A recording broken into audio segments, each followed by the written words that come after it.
नक्षत्रांची आराधना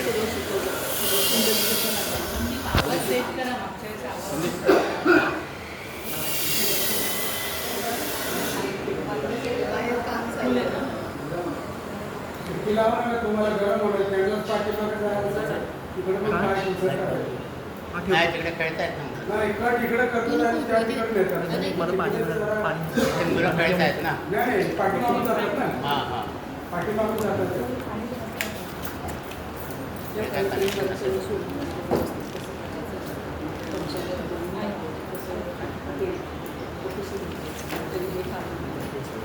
तर आराध्य वृक्ष प्रत्येक नक्षत्राचे आराध्य वृक्ष वेगवेगळे आहेत. त्याची माहिती आपण मागच्या वेळेला घेतली होती.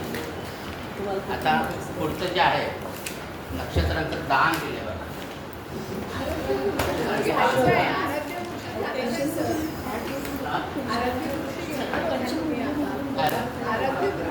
आराध्य वृक्ष झाले होते मागच्या वेळेला. प्रत्येक वृक्ष प्रत्येक आराध्य वृक्ष बोलूया. प्रत्येक नक्षत्राला आराध्य वृक्ष दिलेले आहे. आता यातले काय काय वृक्ष जे आहेत ते म्हणजे त्याच्या मागची कल्पना अशी होती की पूर्वी सगळीकडे जंगलं होती, त्यामुळे जातकाचा जन्म त्या नक्षत्रावर होईल. त्या नक्षत्राचं जे आराध्य वृक्ष सांगितलं होतं तर ती झाडं त्याच्या आजूबाजूला असायची. आता ती परिस्थिती तशी नाही. आता आपण सगळं कॉन्क्रीट जंगलात राहतो. त्याच्यामुळे आपल्या नक्षत्राला जो आराध्य वृक्ष सांगितला आहे त्या नक्षत्राचं पंचांग आपण जे म्हणतो म्हणजे मूळ खोड पानं फळं फुलं ह्या ज्या गोष्टी आहेत त्या आपल्याकडे ठेवल्यात जपून तर त्याचा फायदा होतो. किंवा आपलं जे आराध्य वृक्ष आहे तसं जर वृक्ष तर तुम्हाला मिळालं जवळपास तर त्या वृक्षाच्या सानिध्यात तुम्ही बसलात तर त्याची पॉझिटिव्ह एनर्जी तुम्हाला मिळते त्या वृक्षाची. आता इथे काय काय वृक्ष असे की जे आपण कधी नाव पण त्यांचं जास्त ऐकले नाही किंवा बघितले नाही कधी. कृष्णागरू आहे, खैर आहे, असे बरेच वृक्ष आहेत. तर ते माहिती व्हावं म्हणून आपल्या शासनाने पण एक नक्षत्र गार्डन सुरू केलेलं आहे धारावीकडे आणि नेरुळला पण आहे. ते हल्ली बऱ्याच राज्यामध्ये पण सुरू झालेली आहे. तिथे सगळ्या प्रकारची तुम्हाला आराध्य वृक्ष 27 नक्षत्रांची आराध्य वृक्ष तुम्हाला बघायला मिळते. तर त्या आराध्य वृक्ष आपण जाणून घेणं किंवा आपलं आराध्य वृक्ष कसं आहे त्याची माहिती तुम्ही घेतली तर तुम्हाला तसं जर कुठे आढळला वृक्ष तर त्या वृक्षाच्या सानिध्यात तुम्ही बसलात आजारी असताना जरी बसलात तर तुमचा आधार त्याने लवकर उतार करायला असं होत आहे. प्रत्येक नक्षत्राचा आधार वेगवेगळं तिथे दिलेलं आहे. त्याच्यानंतर नक्षत्राची दान प्रत्येक नक्षत्राच्या पुढे एक दान दिले बघा. दान आणि देवता. तर दान जे आहे प्रत्येक नक्षत्राकरता वेगवेगळं दान सांगितलेलं आहे. तर त्याच्या मागचा असा अर्थ आहे की जे नक्षत्र आपलं त्या नक्षत्राने जे दान सांगितलं आहे ते सांगितलं तर आपण थोडं इष्ट चांगलं आहे आपल्या नक्षत्राला दान आपण केलं तर. पण हे दान केल्यामुळे मात्र त्या नक्षत्राची अशुभ फळं नष्ट होतील असं म्हटलेच नाही तिथे. फक्त दान कोणत्या नक्षत्रात योग्य आहे ते त्यांनी प्रत्येक नक्षत्राच्या पुढे दान दिलेलं आहे. आता काय काय नक्षत्र कोणती दानं दिली आहेत ती किती शक्य होतील. काय काय ठिकाणी गाय वगैरे दिली दान आणि काय काय ठिकाणी सुवर्ण दान दिलेलं आहे. कृत्तिका नक्षत्र म्हणा, धनिष्ठा म्हणा, पूर्वा भाद्रपदा म्हणा बघा यांचं नक्षत्र सुवर्ण दिलेलं आहे. आताच्या काळामध्ये सुवर्ण दान कोणतं घेईल त्याच्याबद्दल शंका झाला.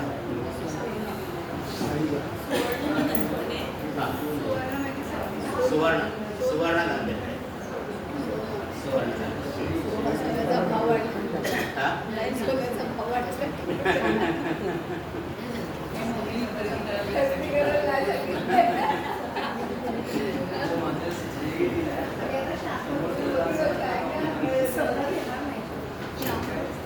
तर जी आपल्याला दान शक्य असेल आपल्या नक्षत्राची ते केलं तर ते योग्य असतात. कोणत्या कोणत्या नक्षत्राला सुवर्णदान असतं बघा ना प्रत्येकानं तुमच्याकडे पंचांगाचं बघा ना पंचांग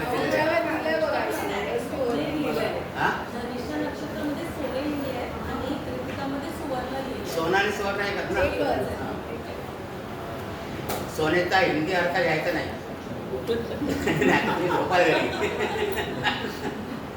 सोनं म्हणजे मराठीतच सोनं सुवर्ण. कृत्तिका नक्षत्र बघा.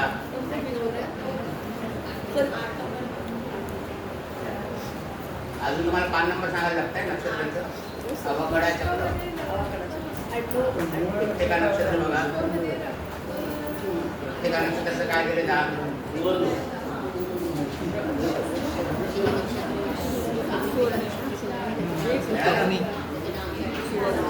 सुवर्ण मिळालं. धनिष्ठ नक्षत्र बघा.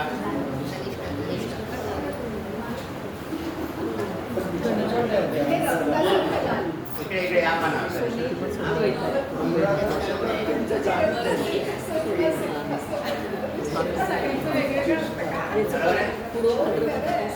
आणि पूर्व भाद्रपदा दोघांना सुवर्ण दान दिलेले.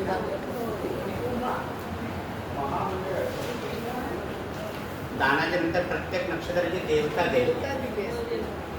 प्रत्येक नक्षत्राची देवता पण दिलेली आहे.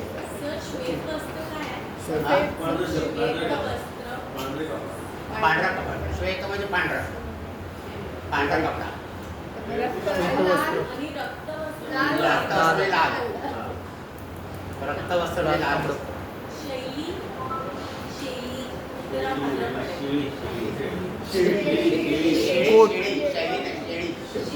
शेळी गोट. गोट.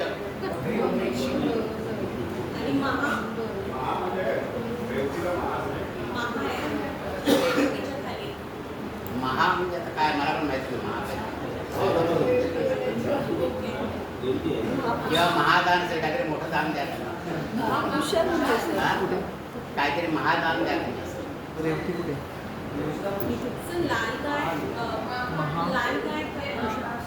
लाल रंगाची गाय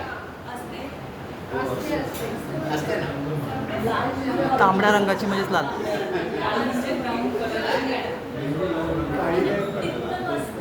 पीत म्हणजे पिवळं. पिवळं वस्त्र. पीत वस्त्र म्हणजे पिवळं वस्त्र. तांबडा लाल ना. ब्राऊन.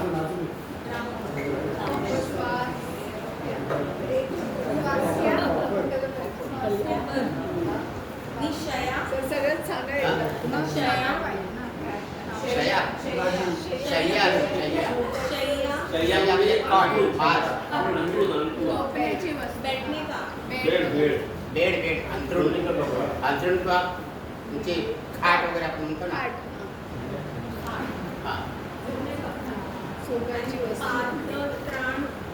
चप्पल. चप्पल. चप्पल. झालं. दान सगळं झाली आता देऊ. हा विचारायचं. बरोबर. नंतर देवता बघू आपण. देवता प्रत्येक नक्षत्राला देवता सांगितली. आता देवता म्हणजे आपण स्वामी धरायचं नाही. स्वामी नक्षत्रांचे वेगळे आहेत ते आपण बघितले. स्वामी देवता म्हणजे प्रत्येक नक्षत्राला एक एक देवता दिलेली आहे. तर त्या देवतेची पण आराधना करायची तुम्ही. जसं शक्य असेल त्याप्रमाणे दान करायला सांगितलं आहे. जसं शक्य असेल तर त्या देवतेची पूजा किंवा आराधना करायची अशी.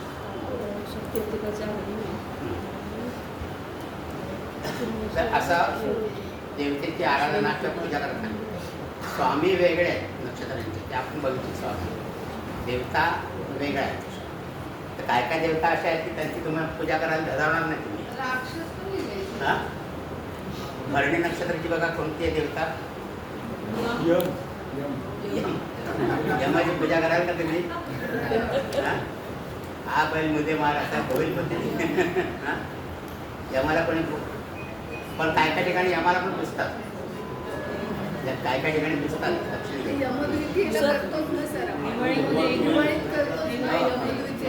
करतो ना. सर हे पूर्व भाद्रपदाला अवजक चरण म्हणजे काय. अवजक चरण. अवजक चरण पूर्व भाद्रपदाला दिले. ऐसेक चरण. ऐसक चरण. अजय चरण. अजय चरण. अजय चरण. अजय देवता देवाचं नाव आहे. अजय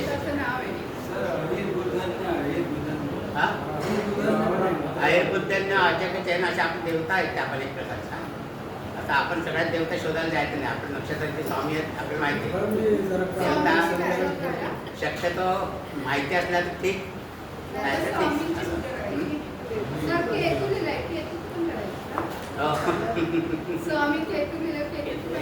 हे सगळे आपल्या पूर्वापार चालत आलेले आहेत त्या पंचांगामध्ये. आता त्यातलं काही काही आपल्याला कालबाह्य पण झालेले आहे. तर आपल्याला जितकं शक्य तेवढं आपण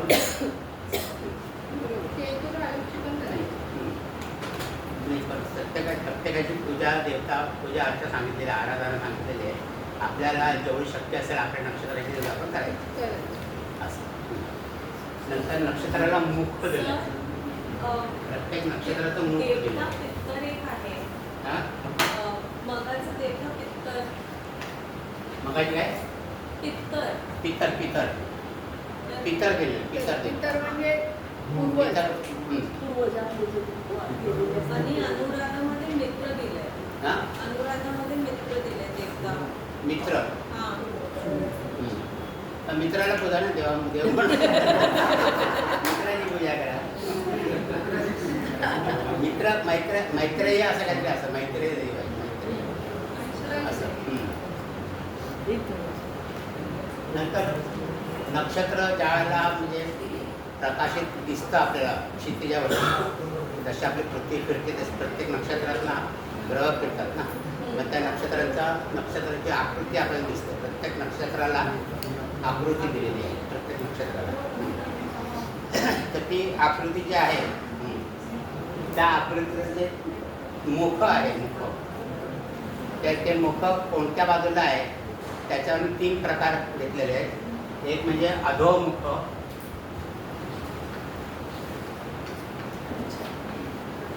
एक आहे ऊर्ध्वमुख आणि एक आहे तिर्यकमुख.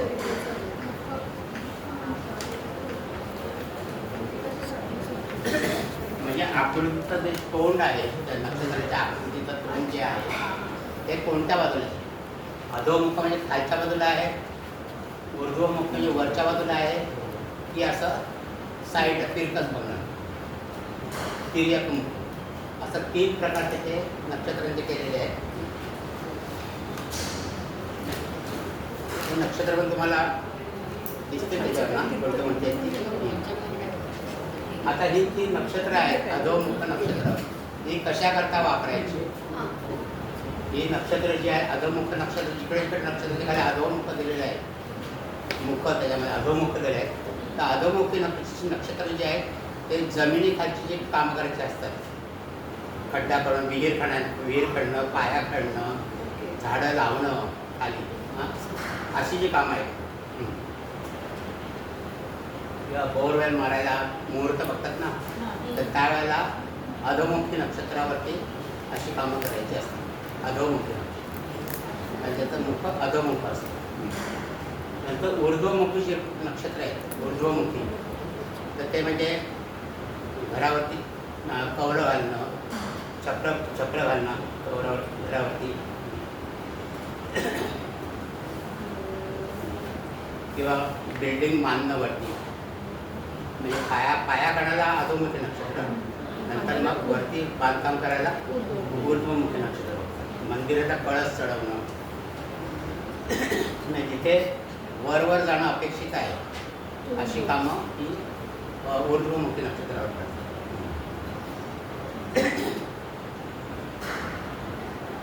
आणि तिर्यकमुख नक्षत्र जे आहे तिर्यकमुखी नक्षत्र, या नक्षत्रावरती जिथे तिरकस काम आहे, तिरकस बांधकाम अपेक्षित आहे, नाही सॉरी कवलं घालणं तिर्यकमुखी दिलं आहे.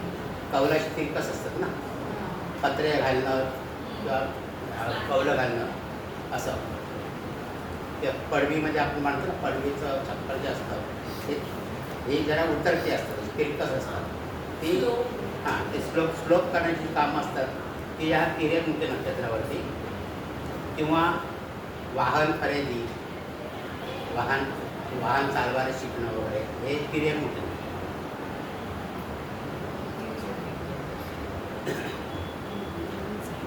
काय ठिकाणी असं म्हणतात की आत्ता जी विमानांच्या चाचण्या किंवा स्पेस शटल वगैरे असतात अण्वस्त्राच्या चाचण्या ज्या असतात तर त्या तिर्यक नक्षत्रावर करतात.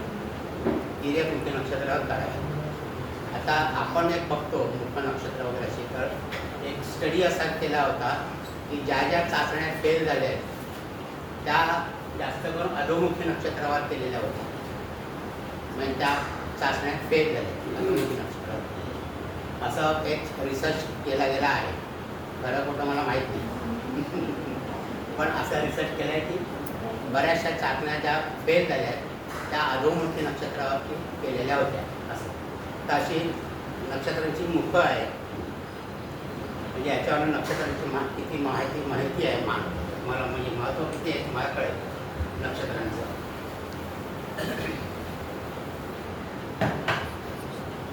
मुखाच्या नंतर दृष्टी आहेत दिल्या, प्रत्येक नक्षत्राला दृष्टी दिल्या. दृष्टी सुद्धा 4 प्रकारचे दिलेले आहेत. पहिली म्हणजे अंधलोचन,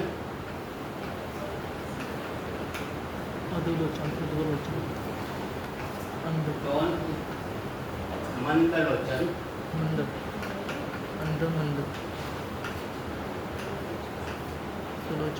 मध्यमलोचन, त्याला चिबीट असं पण म्हणतात. जास्त करून चिबीट हा शब्द वापरतात.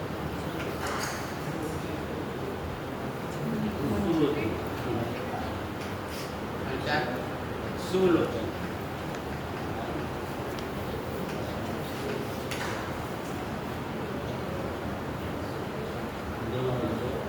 आता आपली जी नक्षत्र आहेत ती या 4 दृष्टींमध्ये विभागली गेलेली आहे. अंधलोचन, मंदलोचन, मध्यमलोचन, चिबीट आणि सुलोचन. आता या लोचनांचा काय फायदा आहे? अंधलोचन म्हणजे एखादी वस्तू जर हरवली असेल तर ती मिळेल किंवा नाही किंवा कोणत्या दिशेला मिळेल याचा अंदाज ज्या नक्षत्रावरती ती वस्तू हरवली असेल त्या नक्षत्रावरती लोचन कोणतं त्याच्यावर पूर्वीची ज्योतिषी सांगायची. पूर्वी बऱ्याच गोष्टी असायची की जनावर गाय हरवली आहे, आली नाही परत, मग ती कोणत्या नक्षत्रावर हरवली ते ज्योतिषी बघून सांगत असेल की अमुक दिशेला शोध घ्या असेल. त्याच्यामध्ये अंधलोचन जे आहे ह्याच्यावर जर एखादी वस्तू हरवली असेल तर ती लवकर सापडेल, लवकर सापडेल आणि जवळच असेल कुठेतरी वस्तू, लवकर सापडेल आणि ती जवळच कुठेतरी असेल असं. मंदलोचन असेल त्यावेळेला तर थोड्याशा प्रयत्नाने सापडेल.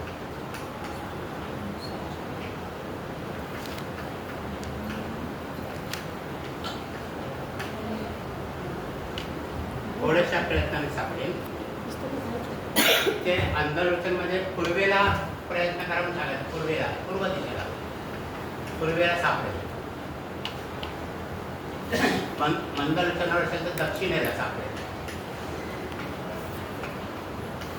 दक्षिण दिशेला सापडेल. आणि चिबीट नक्षत्रावर जर वस्तू आढळली असेल, त्याचं काय हरवलं असेल तर फार प्रयत्नाने मिळेल, फार प्रयत्न करायला लागेल, फार प्रयत्नाने सापडेल. आणि वस्तू पश्चिम किंवा दक्षिण दिशेला देत गेलेली असते.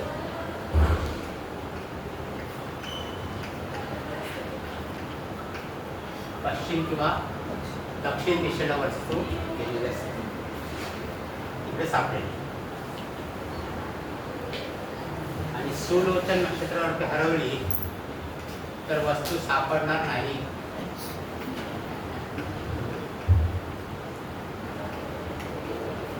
वस्तू सापडणार नाही. आणि अशी वस्तू उत्तरेला गेलेली असते, उत्तरेला गेलेली असते. अशा नक्षत्रांच्या दृष्टी आहेत. त्याच्यावरती जर प्रश्न आला तुम्हाला, म्हणजे ज्योतिषाने विचारलं तर अगोदर कोणतं लोचन आहे ते बघायचं, त्याप्रमाणे ती वस्तू सापडेल की नाही. तर सध्या तरी हे लोचनाचा उपयोग न करता आणि ज्योतिषी प्रश्नकुंडली म्हणतात त्याच्यावरून आपण ते जास्त संयुक्तिक आहे प्रश्नकुंडली. पण पूर्वीच्या काळी लोचन असायचं, प्रत्येकाने लोचन म्हणायचे. आता इथे सुलोचन नक्षत्र आहे, वस्तू उत्तरेला गेली असते. आता समजा ट्रेनमध्ये पाकिट मारलं आपण, तर आपण समजा कुठले नक्षत्र सुलोचन नक्षत्र आहे ते त्यांचे काय परत मिळत नाही, आणि आपली ट्रेनसुद्धा उत्तरेकडे जाते ना. त्याच्यामुळे ट्रेनमध्ये जर पाकिट मारलं तर लोचन कुठलं आहे ते बघू नका. सरळ सुलोचन नक्षत्र समजावं असं आपण. तर अशी ही नक्षत्र आहे. आता ही नक्षत्र कशी दिली आहे पंचांगामध्ये तर बघा, पहिलं मंद नक्षत्र ना, हे पहिलं दिलं आहे, हे दुसरं दिलं आहे, हे तिसरं दिलं आहे आणि हे चौथं दिलं आहे. मंद, चिबीट, सुलोचन, अंध अशा प्रमाणे दृष्टी आलेल्या आहेत.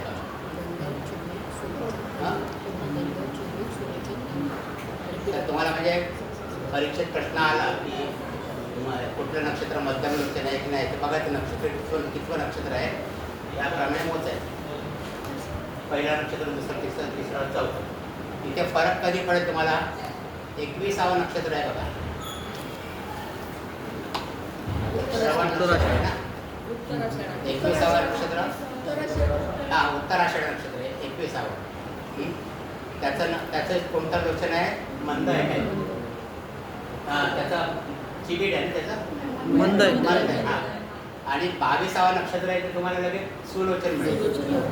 म्हणजे मध्ये चिबीट नक्षत्र गेलं आहे तिथे, ते चिबीट नक्षत्र दिलं आहे अभिजित नक्षत्राला.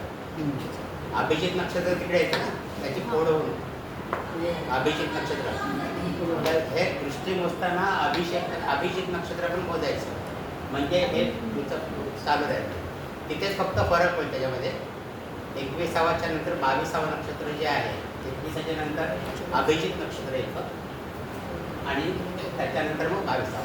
तिथे फक्त हा क्रम तुमचा असं बघायला गेलं थोडासा चूक आहे. फक्त अभिजित नक्षत्र मध्ये आले ते फोड झालेलं, त्याला सुद्धा दृष्टी दिलेली. बाकी 21 पर्यंत अशी हे आहे. 21च्या नंतर फक्त एक नक्षत्र तुम्हाला गाळायला लागेल आणि मग पुढे जाईल.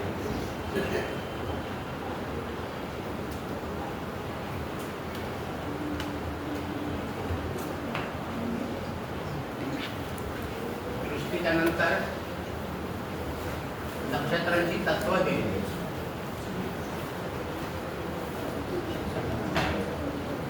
आता तत्व, राशींची तत्व वेगळी, नक्षत्रांची तत्व वेगळी. तर त्याच्यामध्ये सुद्धा अग्नी तत्व, नंतर पृथ्वी तत्व,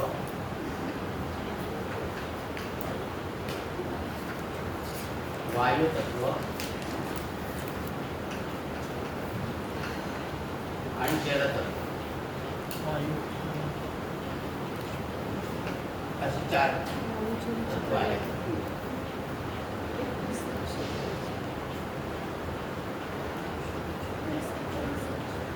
म्हणजे प्रत्येकाची 7 नक्षत्र किंवा 6 नक्षत्र आहेत. पृथ्वी तत्वाची 6 नक्षत्र आहेत, बाकीचे 7 आहेत.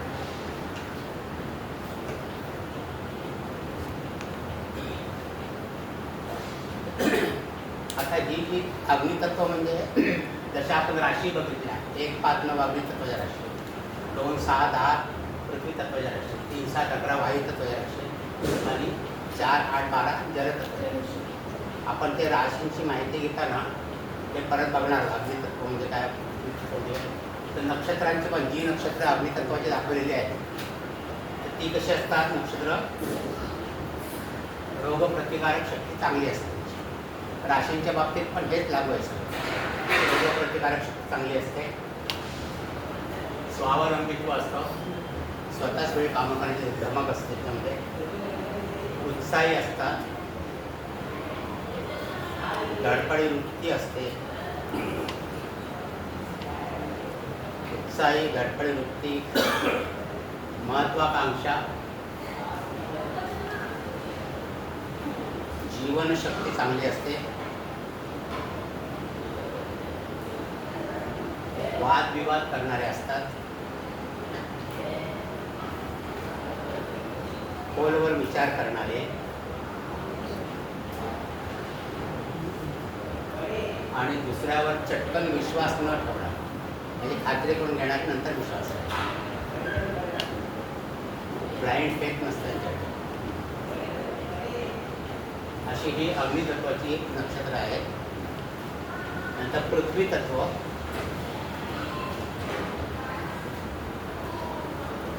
पृथ्वी तत्वामध्ये स्थिरत्व, एका ठिकाणी बसून ते स्थिर, चरण आहे. पृथ्वी तत्वाची स्थिरत्व असतं त्यांच्यामध्ये. स्तुतिप्रियता यांना जास्त आवडते, स्तुतिप्रिय असतात. प्रसिद्धीची आवड असते. संचयी वृत्ती असते, म्हणजे सगळं साठा करून ठेवायचं.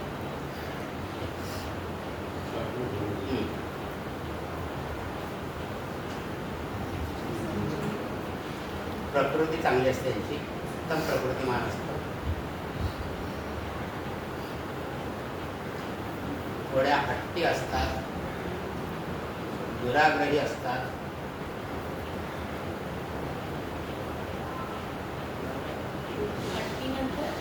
दुराग्रही असतात.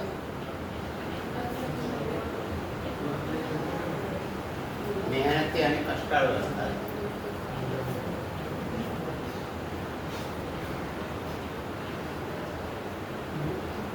नंतर वायू तत्वाच्या नक्षत्रावरती जन्म घेतात.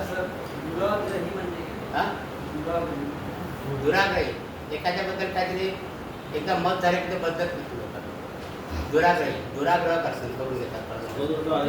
हां, दुराग्रह करून घेतो आपल्या काय म्हणजे काही न समजता काहीतरी वेगळंच मत करून घेतो. नंतर मग आपल्याला कळते नाही असं नाही आम्हाला. दुराग्रह करून घेतो. जजमेंट चेंज नाही करत.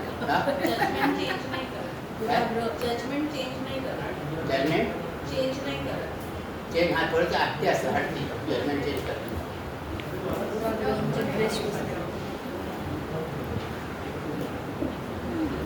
नंतर वायू तत्वावर जन्मलेल्या व्यक्ती उत्साही असतात,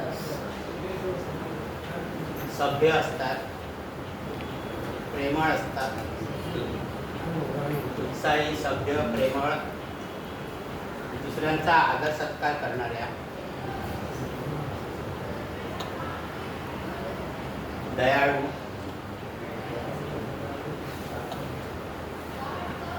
सुसंस्कृत,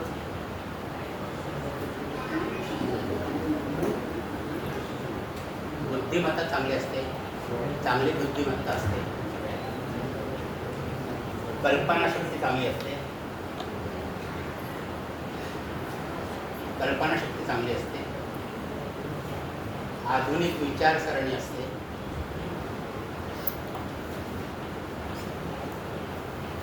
कलाप्रेमी, ग्रहण शक्ती चांगली असते, म्हणजे ग्रास्पिंग पॉवर चांगली असते. ग्रास्पिंग पॉवर चांगली असते. स्मरण शक्ती चांगली असते. व्यवहार चतुर असतात.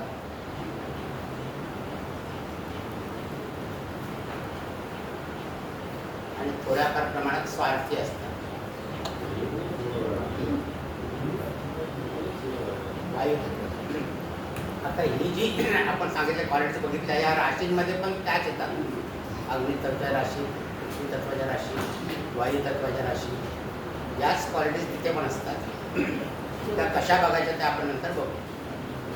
नंतर जलतत्व. जलतत्वाच्या ज्या व्यक्ती आहेत त्यांची कल्पनाशक्ती चांगली असते. याच्यामध्ये शरीर प्रकृती जरा अशक्त असते. गुजरा स्वभाव असतो. गुजरा स्वभाव, लाटा, शाय, थोड्या आळशी असतात. भावना प्रधान असतात. आणि हळव्या स्वभावाच्या असतात. हळव्या स्वभावाच्या. आता आपण याचा कसा उपयोग केलेला आहे ते बघूया.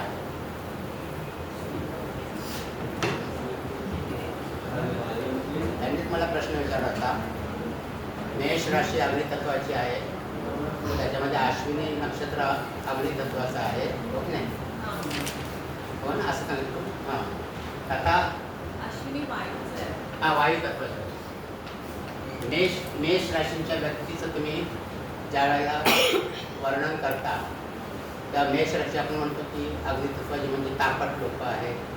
त्या सगळ्या आपण गोष्टी बघणार नंतर मेष राशीची. आता विषय निघाला पण सांगतो. तर मेष राशीमध्ये किती नक्षत्र येतात? एक अश्विनी,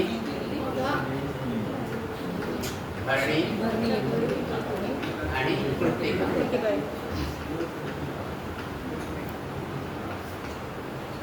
आता मेष राशीच्या व्यक्तीचं वर्णन करताना सगळ्यात मेष राशी सारख्या असतील का?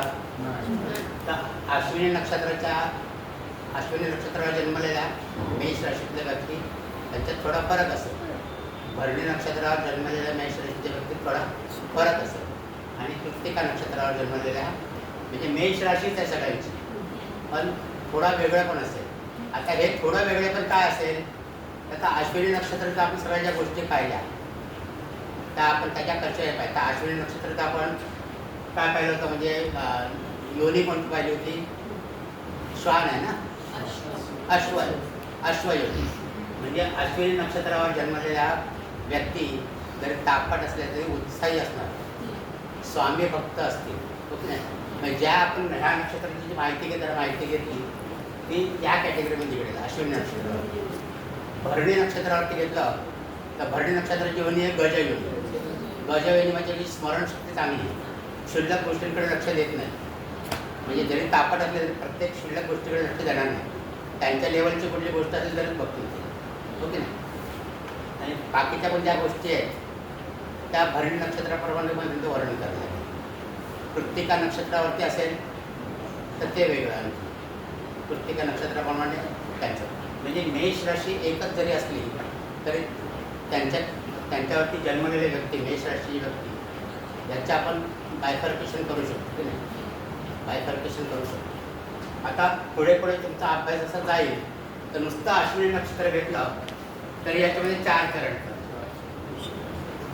मग त्या 4 चरणाचे परत वेगळे व्यक्तिमत्व. जसं तुमचा अभ्यास पुढे जाईल, खोलवर जाईल, म्हणजे आणखी तुमच्यामध्ये सूक्ष्मता येईल वर्णन करण्यामध्ये. अश्विनी नक्षत्र, भरणी नक्षत्राचे 4 चरण आणि तो 1 चरण, म्हणजे परत 9 प्रकारचे व्यक्ती झाले. मेष राशी अशा प्रकारे तुम्ही त्यांचं वर्णन करू शकता.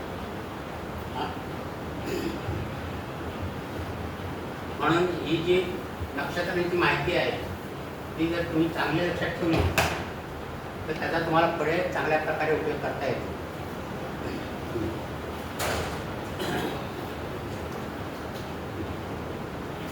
नंतर नक्षत्रांना संज्ञा दिलेली आहे. संज्ञा अशा एकंदर 7 संज्ञा आहेत. त्यांचे प्रकार, नक्षत्रांचे प्रकार कशा प्रकार आहेत? हां, पहिलं आहे क्षिप्र किंवा लघु.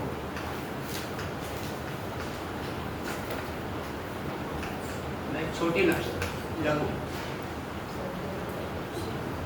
हे अश्विनी, पुष्य वगैरे अशी नक्षत्र आहे. तिथे तुम्हाला संज्ञा क्षिप्र दिसते.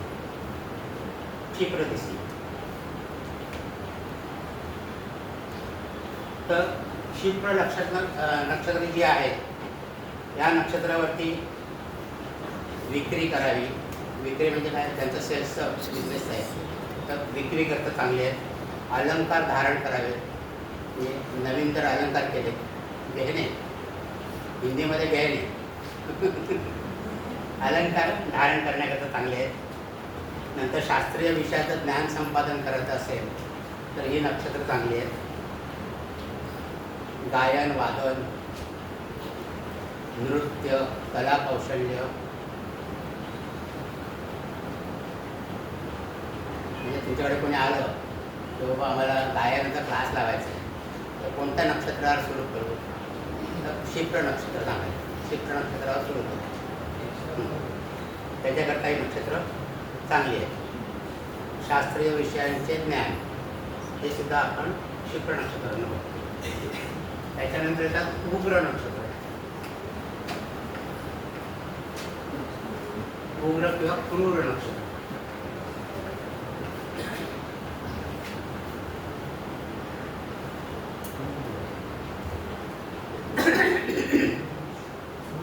उग्र किंवा क्रूर नक्षत्र.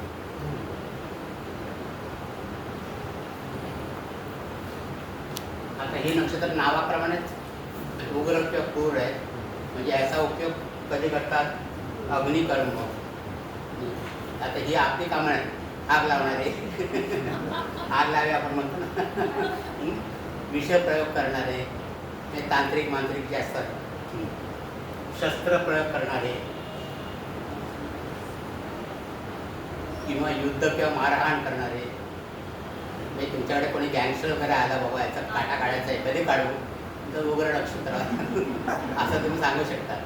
त्याच्या पापामध्ये वाटेकरी होऊ शकतात. त्याला पण मूर्त काढून द्यायचा. हा? त्याला पण मूर्त काढून द्यायचा. हो, आणि वेळतात ना, हल्ली काय प्रत्येक गोष्टीला पुरतो विचारतात ना. पण त्याच्यामध्ये तुम्ही त्याच्या पापामध्ये वाटेकरी होणार. हा? मारहाण करणे वगैरे. नंतर तिसरं आहे मिश्र नक्षत्र. मिश्र किंवा साधारण.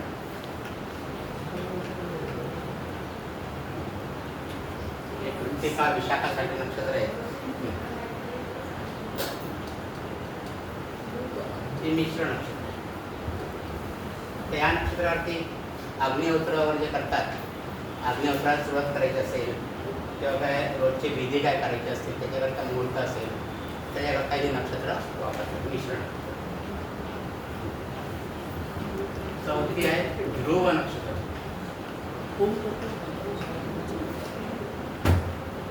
ध्रुव किंवा स्थिर. ध्रुव किंवा स्थिर नक्षत्र.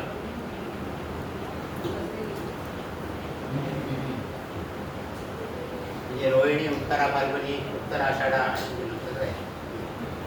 त्याच्यामध्ये बीज पेरणं, पेरणी करायची, बीज पेरणं, घर बांधणं, काय शांती वगैरे करायची असेल, शांती कर्म करणं किंवा बागकाम अशी जी कामं आहेत, गार्डनिंग किंवा पेरणी वगैरे करायची असेल, त्याला शेतकरी येतात विचारलं पेरण्या करायच्या कधी करू, तर त्या ध्रुव स्थिर नक्षत्रांचा ते करा म्हणतात, सांगायचं. ध्रुव किंवा स्थिर नक्षत्र. पाचवी आहे मृदू नक्षत्र.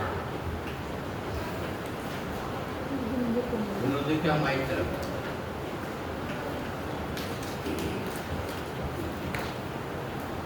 मृदू किंवा मैत्र. आता या नावावरनं तुम्हाला थोडीशी कल्पना कशी असते. मृदू किंवा मैत्र नक्षत्र यावरती गायन वादन, नवीन वस्त्र धारण, जसं शिप्र नक्षत्रावरती आपण बघितलं, गायन वादन, नवीन वस्त्र धारण, खेळ खेळणे किंवा मित्र कार्य काय असेल तर ते या नक्षत्रावरती करा.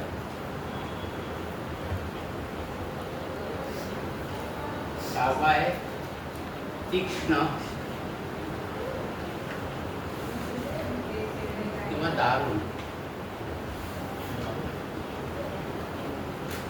तीक्ष्ण किंवा दारुण नक्षत्र हे पण तसं नावाप्रमाणे काय घातपात करायचं असेल, काय भयंकर कृत्य करायचं असेल, कलह असेल किंवा शिक्षा करणं, कलह शिक्षा करणं अशी कामं या नक्षत्रावर करतात. ही नक्षत्र आपल्याला काही उपयोगाची नसले तरी पण जे अशी करतात ना तंत्रमंत्र मारण, त्यांच्याकरता ही नक्षत्र महत्त्वाची आहेत ना. आपल्याला काही त्याचा उपयोग नाही, आपण काय कोणाचा घातपात वगैरे करणार नाही, पण जी अशी कामं करून देतात त्यांच्याकरता ही महत्त्वाची नक्षत्र. आणि सातवं आहे चर नक्षत्र. चर नक्षत्र. आता चर नक्षत्र तुम्हाला सांगतो की चर म्हणजे काहीतरी गती त्याची किंवा काहीतरी हालचाल त्याच्यामध्ये आहे ना, म्हणून चर नक्षत्र नवीन वाहन घेणं किंवा नवीन वाहन चालवायला शिकणं, अश्वविद्या, प्रवास करणं किंवा नवीन मशिनरी चालू करणं याच्याकडे नक्षत्र आहे.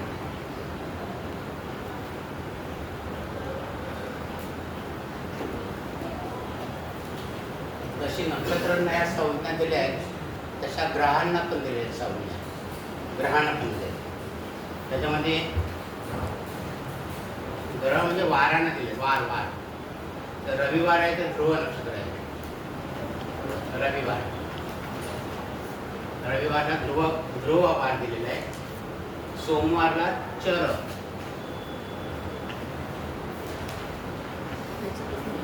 सोमवार हा चर आहे. मंगळवार हा उग्र आहे.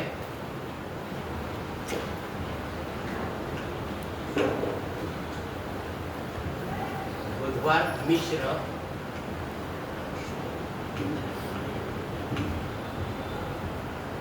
गुरुवार क्षिप्र,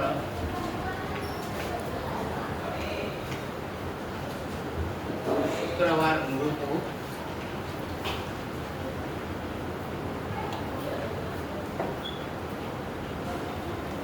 आणि शनिवार तीक्ष्ण.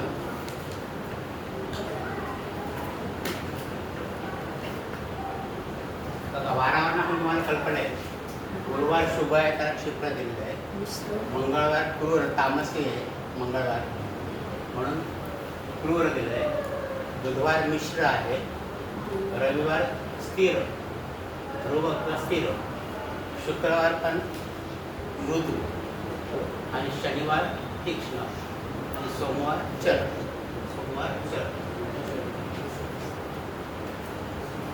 इथे ग्रह सुद्धा बघितला आपण तर ग्रह पण साधारण याच चे असतात. शुभ म्हणजे शहरमध्ये वाहन घेणं आता वाहन सोमवारी घ्यायचं. हा शहरमध्ये सोमवार आहे चर नक्षत्र तर आपली मला वाहन घेणं वाहन म्हणजे वार पण तोच आहे आणि नक्षत्र नक्षत्र बघायची. चर नक्षत्र कोणते कोणते चर नक्षत्रावरती घ्यायचं. सोमवारी आला म्हणजे हा अगदी सोमवार तर उत्तम ना. चर नक्षत्र सोमवार तर उत्तम. कोणी मंगळवारला जन्म आलाय तर तो क्रूर असणार. ते जन्माला आलं सांगत नाही. नंतर ते नेहमी वापरात ते असं. जन्म वेगळा ते त्याचे वेगळे गोष्टी जन्मदाते हे आपण नेहमीच्या वापरामध्ये तुमच्याकडे जातक विचारायला येतील ना. आता तुम्ही ज्योतिष शिकता तुमच्याकडे विचारायला मला वाहन घ्यायचं आहे मग कोणत्या नक्षत्रावर घेऊ असं. हां किंवा नवीन दागिने केले आहेत केव्हा घालू. ॲडमिशन घ्यायचं आहे केव्हा घेऊ. शाळेमध्ये कॉलेजमध्ये. हां तर ते त्याच्याकरता हे नक्षत्र बघितले आणि त्या नक्षत्राप्रमाणे ते वार पण कसे असते मृदू शुक्राचं उत्तम ना. आता प्रत्येक नक्षत्र ह्या वारीत येईल असं सांगता येत नाही. वार कोणताही असेल ना तर त्यावेळेला वार आणि नक्षत्र जर जमले तर आणखी उत्तम असं मी वार आणि नक्षत्रावर तर आणखी उत्तम.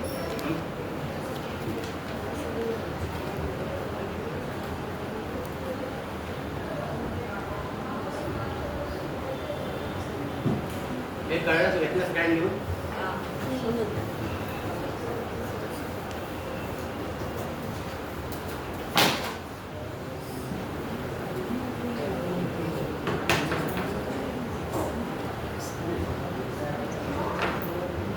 नंतर नक्षत्रांची शुभाशुभत्व आपण घेऊया. जशी शुभ नक्षत्र आहे तशी अशुभ नक्षत्र पण आहे. शुभ नक्षत्र आणि अशुभ नक्षत्र. आता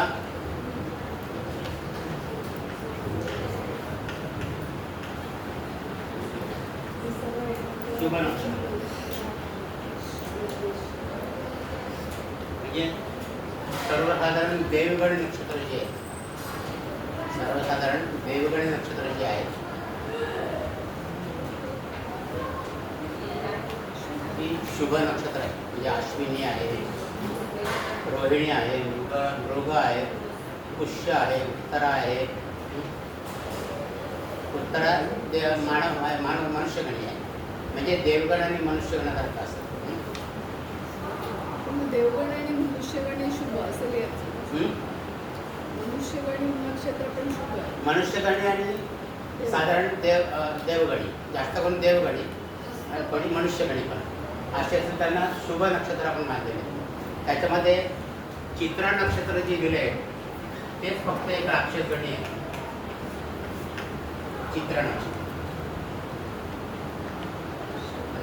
म्हणजे म्हणजे काही शुभ कार्य करायचे असतील तर ही नक्षत्र तुम्ही सांगू शकता. चित्रामध्ये नाही का? हा चित्रामध्ये नाही का? नाही, चित्रा पण शुभ नक्षत्रच आहे, पण तेच फक्त राक्षसगणी. तुम्हाला लक्षात ठेवण्याकरता शुभ नक्षत्र कोणती. हां, तर अश्विनी नक्षत्र आहे, रोहिणी आहे बघा.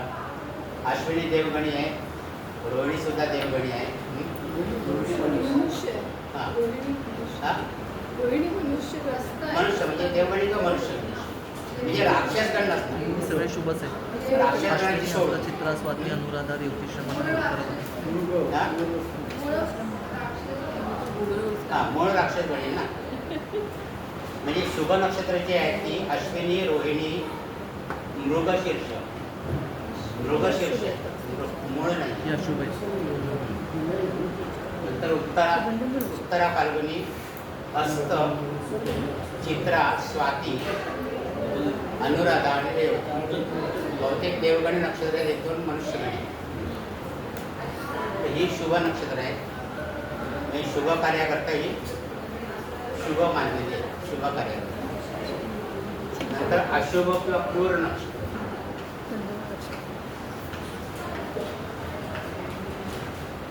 अशुभ किंवा क्रूर नक्षत्र इथे तुम्हाला राक्षसगण नक्षत्र मिळते. म्हणजे कृत्तिका, आश्लेषा,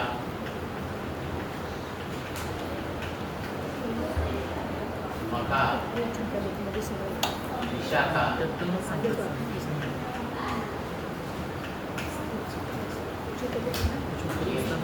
परीक्षा राहणार मूळ, धनिष्ठा,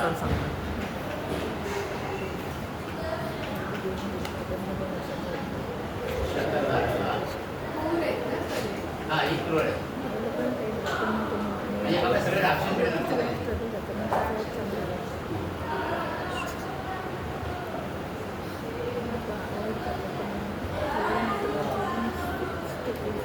ही शुभ नक्षत्र आणि ही अशुभ नक्षत्र.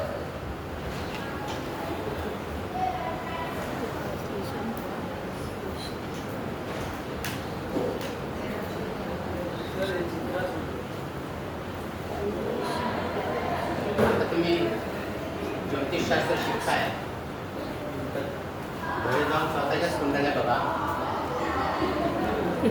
तर ह्या नक्षत्रामध्ये अशुभ नक्षत्रामध्ये जे पापग्रह दिलेले आहेत म्हणजे शनी, मंगळ, राहू, केतू,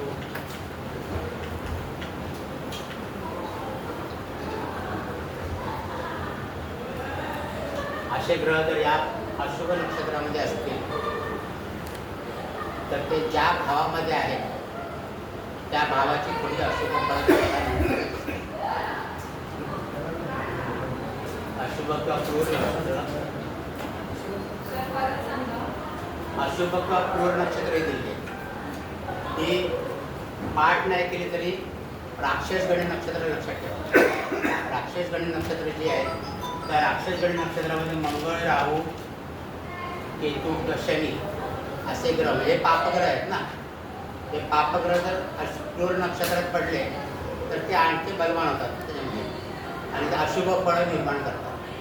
म्हणजे अशी नक्षत्र ज्या तुमच्या राशीमध्ये आहेत म्हणजे ही नक्षत्र तुमच्या राशीमध्ये आहेत त्या राशी ज्या भावामध्ये येतील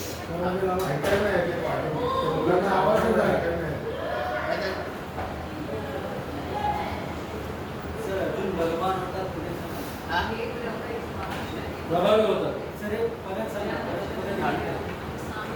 ही जी नक्षत्र अशुभ नक्षत्र आहे ही ज्या राशीमध्ये आहे, त्या राशी तुमच्या ज्या भावामध्ये असते कुंडलीमध्ये. उदाहरणार्थ कृत्तिका नक्षत्र हे वृषभ राशीमध्ये पण येतं आणि मेष राशीमध्ये पण येतं.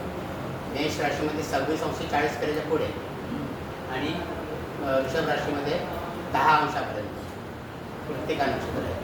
आश्लेषा कर्क राशीमध्ये 16:40 पासून पुढे. तर म्हणजे तुमच्या ग्रह किती अंशावर आहे. कर्क राशीमध्ये समजा 16°40 करायच्या पुढे ग्रह असेल तर तो या अशुभ नक्षत्रात असतो कर्क राशीमध्ये. ओके नाही. मग कर्क राशी जर म्हणजे हे जे ग्रह आहेत मंगळ, शनी, राहू, केतू हे यासारखे ग्रह हे जर समजा या अशुभ नक्षत्रामध्ये पडलेले असतील तर ते ज्या भावामध्ये असेल तुमच्या कुंडलीमध्ये तो भाव त्या भावाचे फळ तुम्हाला शुभ मिळत नाही. समजा त्या भावाचे फळ तुम्हाला त्या भावाची थोडी हानी होते. अगदी सगळी शुभ फळं मिळणार नाही त्या भावाची. कोणत्या नक्षत्रामध्ये ग्रह आहेत ते बघायचे. याचा उपयोग तुम्ही कुठे कराल तर आता तुम्ही ज्योतिष केल्यानंतर तुमच्याकडे कुंडली मिलन करता येणार, ग्रह मिलन करायला येणार की जरा स्थळ आले बघा कुंडली जुळते की नाही. तर आता तुमची जर वधू पक्षाची बाजू असेल तर वराच्या कुंडलीमध्ये हे ग्रह पाप कायच्यात असते बघायचं. क्रूर नक्षत्रात नसेल एवढं बघायचं. हे जास्तीत जास्त ग्रह जर क्रूर नक्षत्रात असेल तर सांगा तुम्ही नका विचार करू याचा दुसरं कोणतरी बघा. कारण तेवढे त्यांच्या भाव डॅमेज झालेले असणार त्याच्यामध्ये. तुम्ही शिकल्यानंतर तुम्हाला सल्ला जर द्यायचा असेल तर तुम्ही ह्या गोष्टी बघायला पाहिजे. त्याच्यामध्ये की या क्रूर नक्षत्रामध्ये कमीत कमी ग्रह असावे. सर हे चालेल तर हां त्याच नक्षत्राचे आहे मग दोघे तलवार विसरून जातील ना. शनी किंवा शनी असेल मूळ असेल त्यांचे आले तर मग आपण काय करणार. आपण पुढे काय करणार. आपण फक्त सल्ला देणार काय करायचं काय करायचं. सल्ला काय द्यायचा कुणावर सांगायचं पत्रिका ठरवायची. हे काय म्हणता. पाप ग्रहामध्ये हां सूर्य को भी पाप ग्रह कहते हैं. सूर्य पापग्रह म्हणतो पण तो सूर्य पाप नाही आहे त्या. तो पापग्रह त्याला आपण समजत नाही. हे खरे पापग्रह आहे. हे खरे पापग्रह. कारण सूर्य कसा आपला ऊर्जेचा स्रोत आहे. ऊर्जेचा स्रोत आहे तो. म्हणजे एखादा राजा कसा डिसिप्लिन असतो त्याला आपण क्रूर म्हणत नाही. शिस्तबद्ध असतो त्याला आपण क्रूर म्हणत नाही. स्ट्रिक्ट म्हणतो आपण त्याला. तसा सूर्य तसा आहे आणि हे मात्र पापग्रह आहे. म्हणजे सूर्याच्या नक्षत्रामध्ये असेल तर पाप ग्रह नाही. पृथ्वीला सूर्य एवढं हानी करणार नाही. हे ग्रह जास्त हानी करतात. हे ग्रह जास्त हानी करतात. चित्रा नक्षत्र एकच कुठे हां चित्रा नक्षत्र फक्त अपवाद घेते. शुभ नक्षत्र घेते चित्रा नक्षत्र. पण ते राक्षस गणे राक्षस गणे म्हणून तुम्हाला ते मेन्शन केलं ना की चित्रा नक्षत्र असं एक त्याचं असेल की ते बरोबर मध्यावरचं नक्षत्र आहे. चित्रा नक्षत्र मध्यावरचं आहे बघा. 14वं नक्षत्र आहे ते चित्रा नक्षत्र.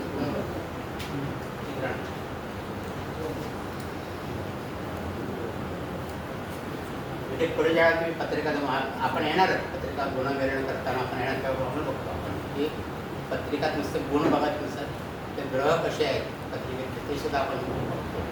त्यावेळेला ही गोष्ट लक्षात ठेवा.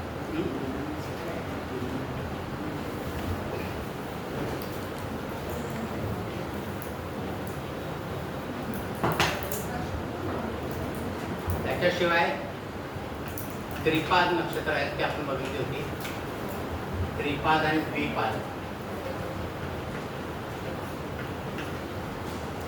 म्हणजे ज्या नक्षत्रांचे 3 चरण एका राशीमध्ये आणि 1 चरण दुसऱ्या राशीमध्ये किंवा 2 चरण एका राशी 2 चरण दुसऱ्या राशी अशी जी नक्षत्र आहेत त्यांना त्रिपाद नक्षत्र आणि द्विपाद नक्षत्र असतात. कोणते कोणते त्रिपाद नक्षत्र कोणते कोणते आहेत. कृत्तिका नंतर उत्तरा फाल्गुनी आणि उत्तर आषाढ बरोबर आहे. आणि पुनर्वसू विशाखा आणि पूर्व भाद्रपद म्हणजे रवीची नक्षत्र आणि गुरुची नक्षत्र. गुरु चांबला खालची आणि रवी चांबला खालची ही त्रिपाद नक्षत्र आहे. आणि मंगळाची जी नक्षत्र आहेत मृगशीर्ष, चित्रा आणि धनिष्ठा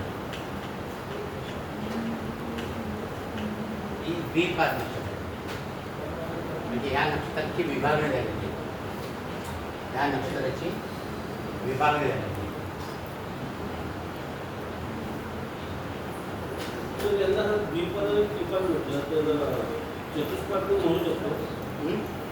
चतुष्पाद अश्विनी नक्षत्राला चतुष्पाद म्हणू शकतो. चतुष्पाद नाही हे काय चतुष्पादची नक्षत्र म्हणतो आपण की एकाच राशीत सगळे येतात. यांच्यात विभागणी झालेली आहे दोन राशीमध्ये विभागणी झालेली आहे. म्हणून त्रिपाद नक्षत्र आणि द्विपाद नक्षत्राच्या विभाजन झालेले नक्षत्राचं. तसे चतुष्पाद नक्षत्राचं विभाजन झालेलं नाही, ते एकाच राशीमध्ये येतात. तर ही नक्षत्र केव्हा तुम्हाला सांगितले आहेत अशुभ द्विपाद आणि हे केव्हा सांगितलेली आहे? हां व्यक्तीचा मृत्यू झाल्यास पुढील काळात जर एखाद्याचा मृत्यू झाला असेल तर त्यावेळेला विचारतात ना नक्षत्र शुभ आहे का, नक्षत्र चांगलं मिळालं आहे का. हे नक्षत्र त्रिपाद नक्षत्र आहे आणि द्विपाद नक्षत्र. या नक्षत्रावर त्यांना शांतीकरण घ्यायला पाहिजे. अशुभ नक्षत्र आहे. त्याच्याशिवाय नक्षत्र पंचक नक्षत्र आहे आणखी पंचक नक्षत्र तिकुरंटा, धनिष्ठा, धनिष्ठाचा तिसरा आणि चौथा चरण धनिष्ठाचा. नंतर शततारका, नंतर पूर्व भाद्रपदा, उत्तर भाद्रपदा आणि रेवती.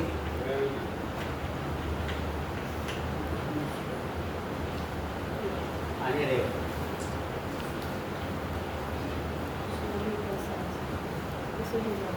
सर रेवतीचे सर्व चरण हा रेवतीचे सर्व चरण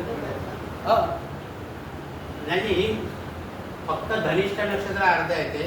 तिसरं आणि चौथा चरण हे पण पूर्ण नक्षत्र, हे पण पूर्ण नक्षत्र, उत्तर भाद्रपदा पूर्ण नक्षत्र आणि रेवती नक्षत्र पूर्ण नक्षत्र. हे 5 नक्षत्र जर बघितली त्याला पंचक असं म्हणतात.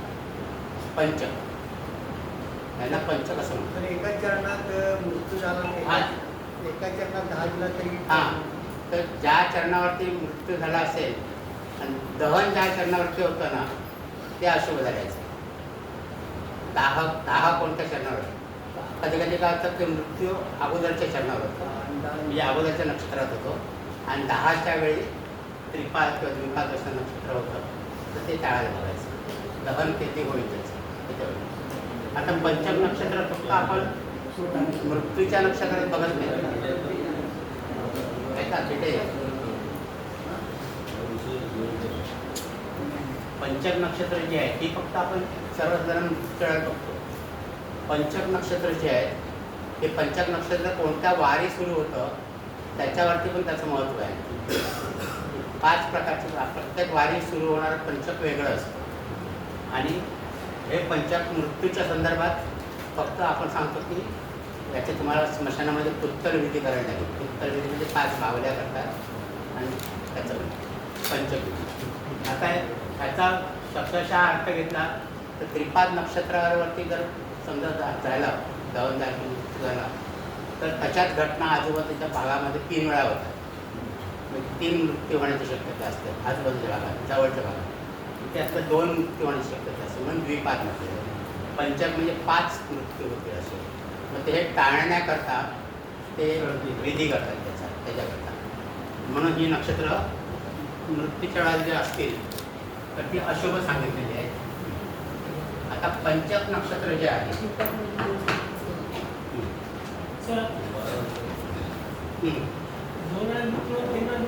कारण काय? कारण काय? द्विपाद आणि त्रिपाद नक्षत्र आहेत ना. द्विपाद म्हणजे 2 चरण एका राशीमध्ये म्हणजे घटना 2 वेळा घडल्या. त्याच्यामुळे ते मृत्यूने एवढं काय होतं? मृत्यूच्या वेळेला जर असेल ना, आपण म्हणतो ना जाणारा आणखी दोघांना घेऊन गेला, तिघांना घेऊन गेला, आता जर प्रघात पडलेला आहे म्हणण्याचं, तर ते अशा वेळेला तरी पूर्वीच्या वेळी धरायचे. आत्ता आपण तेवढं का आपल्याला लक्षात येत नाही काय होईल का असं. तसं बघायला तर भारताचा विचार केला तर दर मिनिटाला मृत्यू व्हायचा. तसा व्यापक विचार केला. पूर्वीच्या काळी एवढा व्यापक विचार करत नव्हते, तेवढ्या भागातलाच विचार करत होते, तेवढा पंचक्रोशीचाच विचार करत होते. मग त्यावेळेला असं ते म्हणायचे की बाबा या नक्षत्रावर झालं तर आणखी 2 घटना घडण्याची शक्यता आहे. एक तर पंचक्रोशीमध्ये संख्या कमी असायची, लोकसंख्या, त्याच्यामध्ये आणखी कमी झाल्याने लोकांना भीती वाटायची. मग त्याला याचं शांती करून द्या असं, असे प्रकार. हे फक्त आपल्या हिंदू धर्मातच लागू होतं. हिंदू धर्म बाकीचे कोण मानत नाही, बाकी त्याच्यात मानत नाही. सगळ्यांना लागतं पण मानत नाही. आपल्या धर्मातच मानतात ते, म्हणून ते त्याचा आपण शिकायचं आपण काय आहे. ख्रिश्चन मनुष्य किंवा मुस्लिम मनुष्य हां त्या तिघीला वाढवून त्यांना पण थोडं लागू होतं का? भले ते मानत नसते. हां मग तिला विषय वेगळा. पण त्याच्यामध्ये कोण विचार करत नाही. सर जलाते आहे ना, अमृत जलाते हा?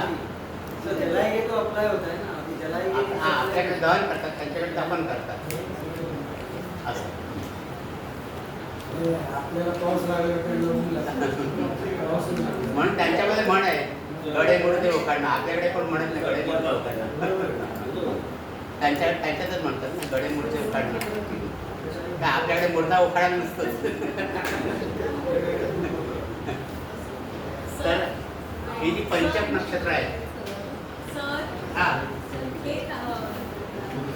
डेथ झालं तेव्हा बघायचं नसतं, जेव्हा फायर देतात, अग्नी देतात अग्नी. तेव्हा बघायचं. अग्नीचा तळाला तेव्हा पंचम नक्षत्र दीपात तेव्हा बघायचं.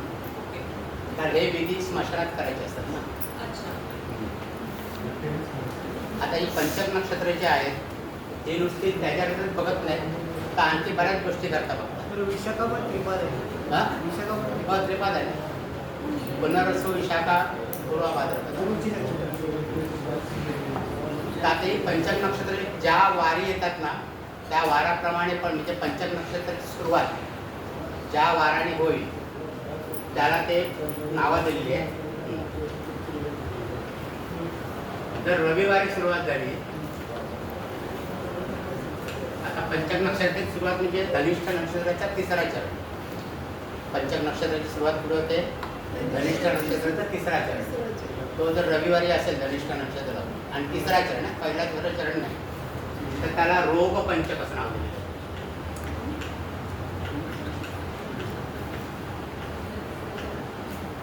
रोग पंचक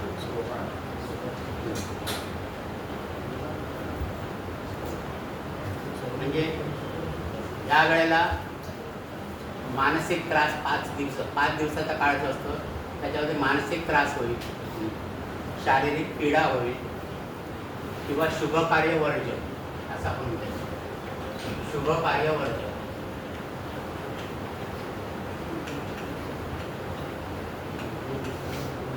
रविवारी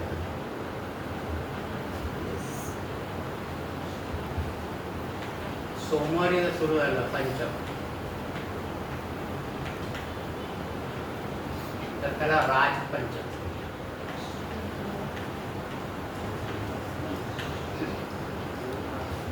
राजपंचक शुभपंचक. हा हे शुभ आहे, हे पंचक शुभ आहे. म्हणजे या 5 दिवसामध्ये साधारण पंचक म्हणजे 5 दिवसाचा अवधी असतो. या 5 दिवसामध्ये तुमची सरकारी कामामध्ये तुम्हाला यश येईल किंवा संपत्तीविषयक कामं असतील तर ती निर्णय घेतील. म्हणून सोमवारी सुरू झालेले राजपंचक हे शुभ आहे. सोमवारी सरकारी कामं, संपत्तीविषयक कामं, त्याच्यावर तर राजपंचक सुरू चांगलं असतं. नंतर मंगळवारी जी सुरू होतं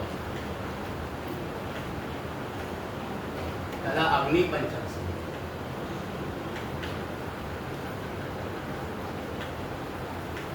अग्निपंचक. आता मंगळवार आहे म्हणजे कोर्ट कचेरीतली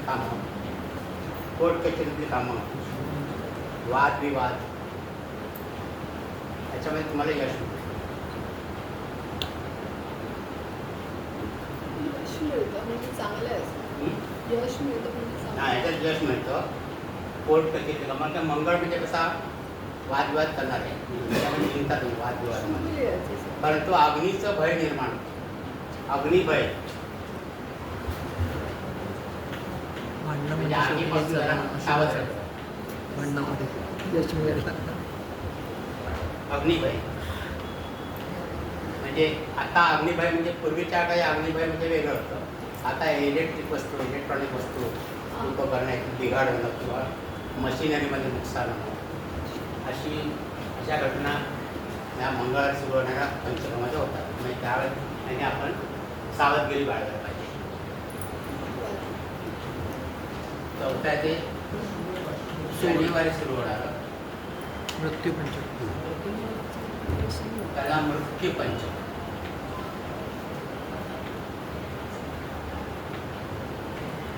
असं नाव.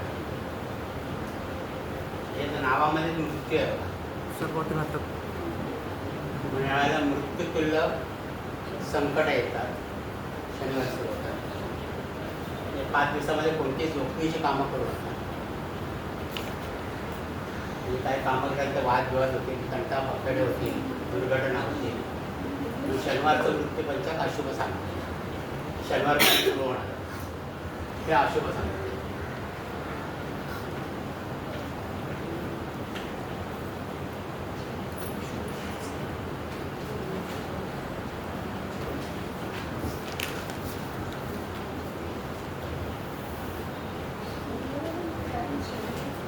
आणि 5वं जे आहे शुक्रवारी सुरू होणार.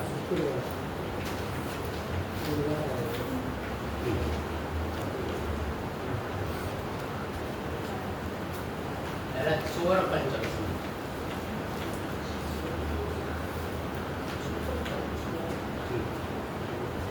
चोर पंचक म्हणजे या पंचकामध्ये यात्रा टाळाव्यात किंवा देण्या घेण्याचे व्यवहार करू नयेत.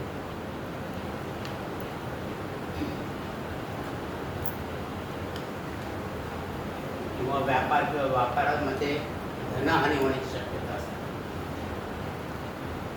चोर पंचक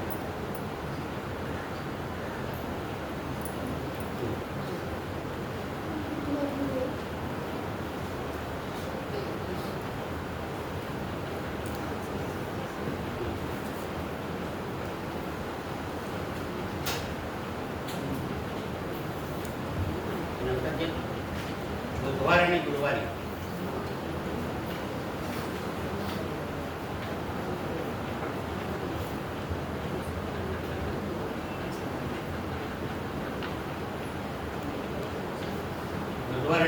ही पंचक सुरू होतं. त्याच्यामध्ये शुभ कार्य करावे.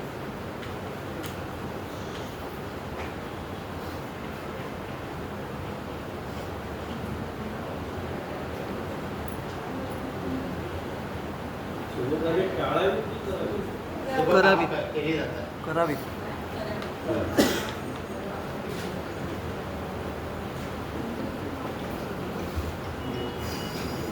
आणि या पंचकामध्ये बुधवार गुरुवारी पंचकामध्ये धनिष्ठा नक्षत्र किंवा शततारका नक्षत्र असेल किंवा पूर्वा भाद्रपदा रेवती त्याच्यामध्ये व्यापार करणं किंवा मुंडन करणं अशा गोष्टी त्या नक्षत्रामध्ये करतात.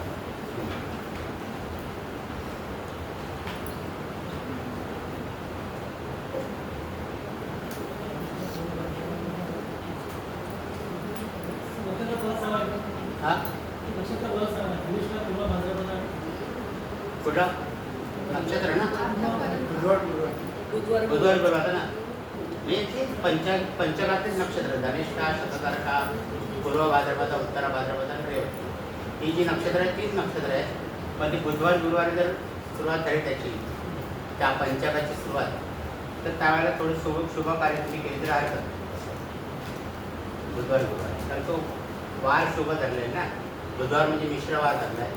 गुरुवार शुभ वार आहे.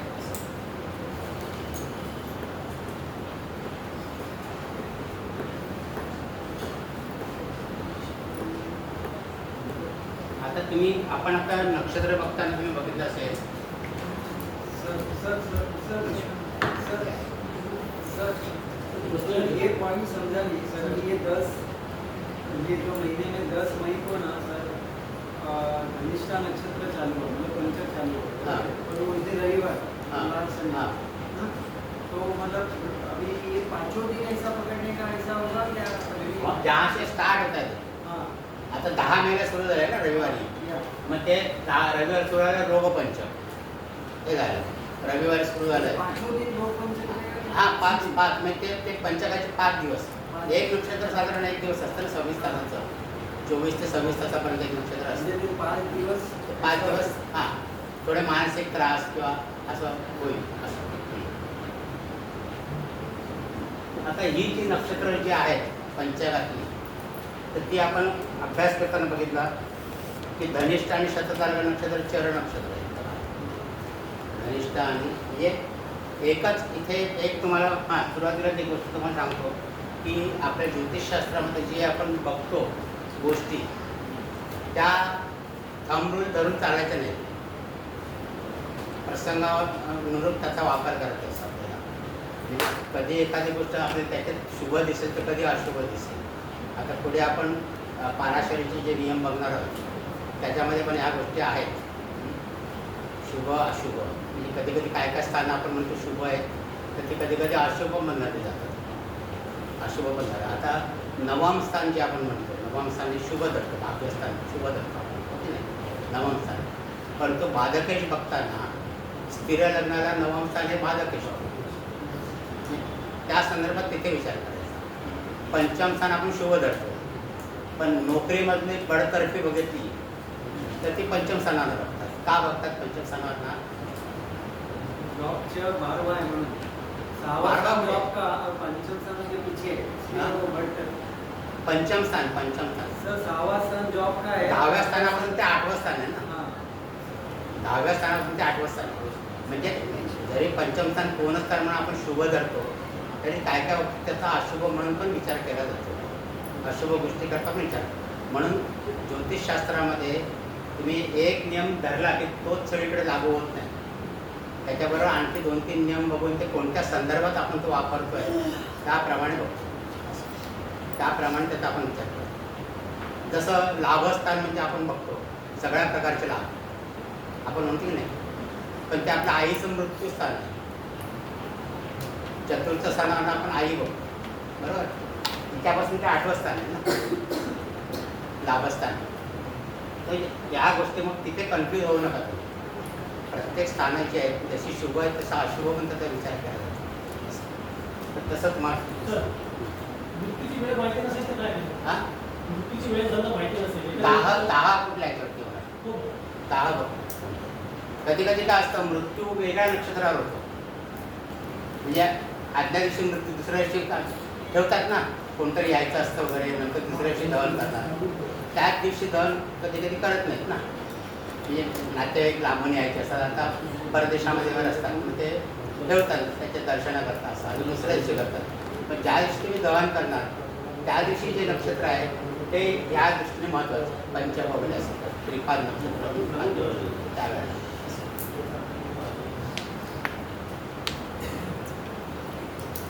तर अशा या नक्षत्राचा विचार केलेला आहे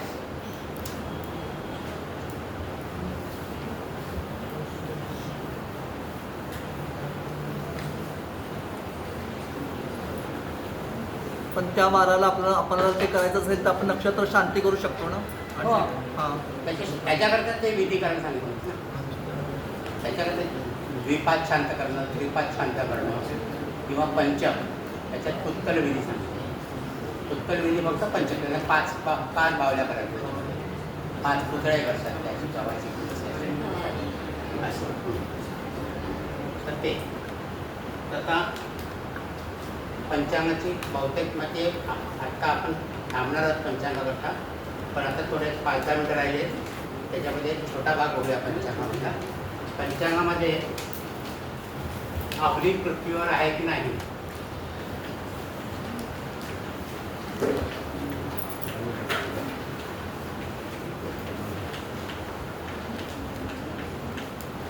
ते पुढे पंचांगाच्या दुसऱ्या तिसऱ्या पानावर ते बघा. अग्नी पृथ्वीवर आहे की नाही ते बघण्याचं पोस्ट.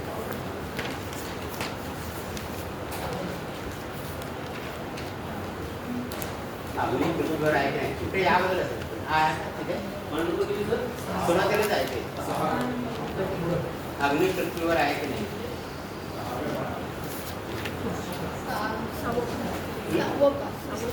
आहे मिळालं.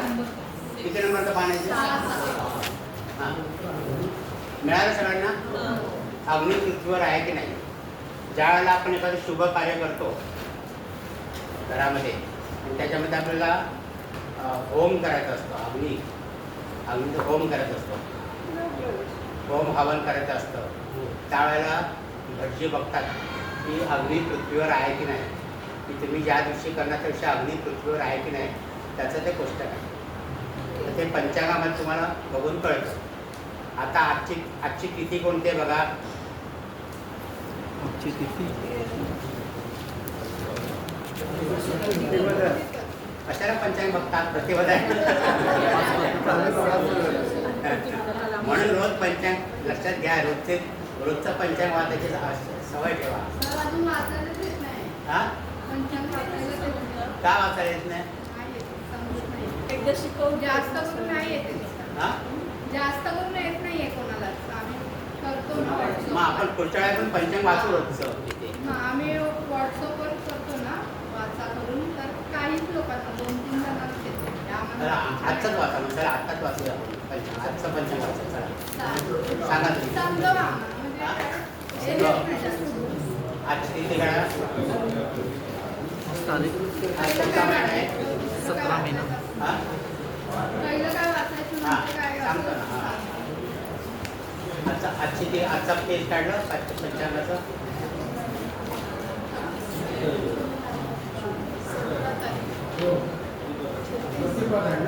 ती 36 तारीख. आज कुठला आहे? शक्य 49. अधिक ज्येष्ठ आहे ना आता. अधिक ज्येष्ठ शुक्ल पक्ष आहे ना आज.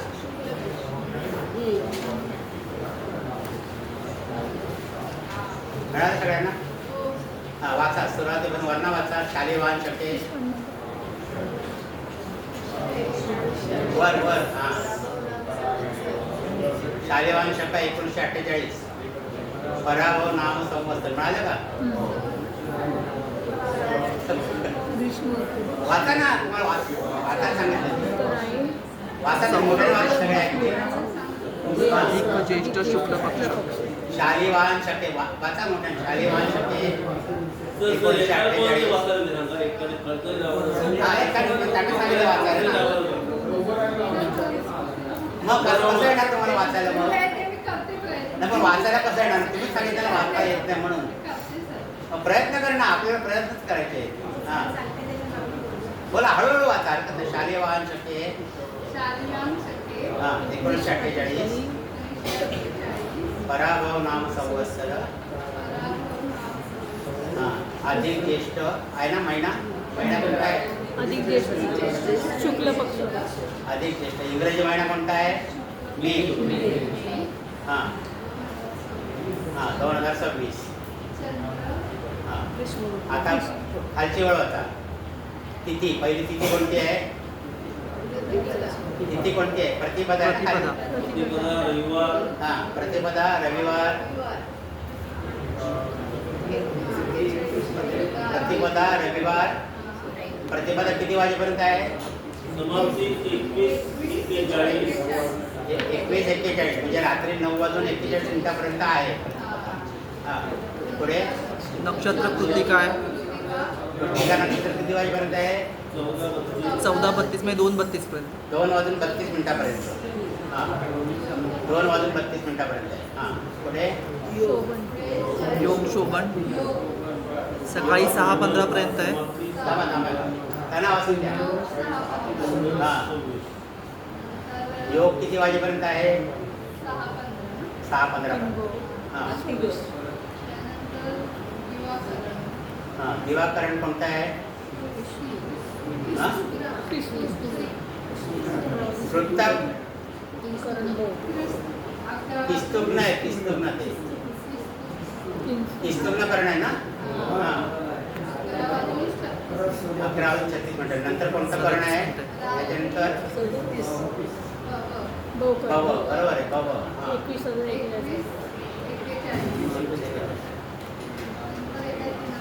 हां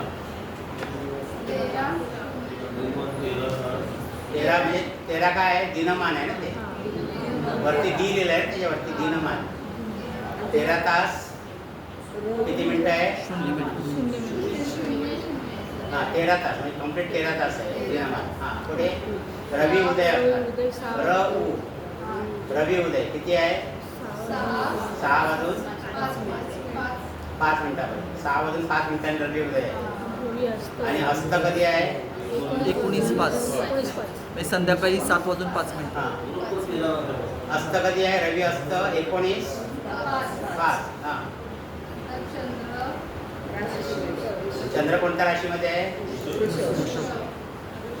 वृषभ राशीमध्ये. हां वृषभ राशीमध्ये केव्हा आहे तो केव्हा प्रवेश केला आहे.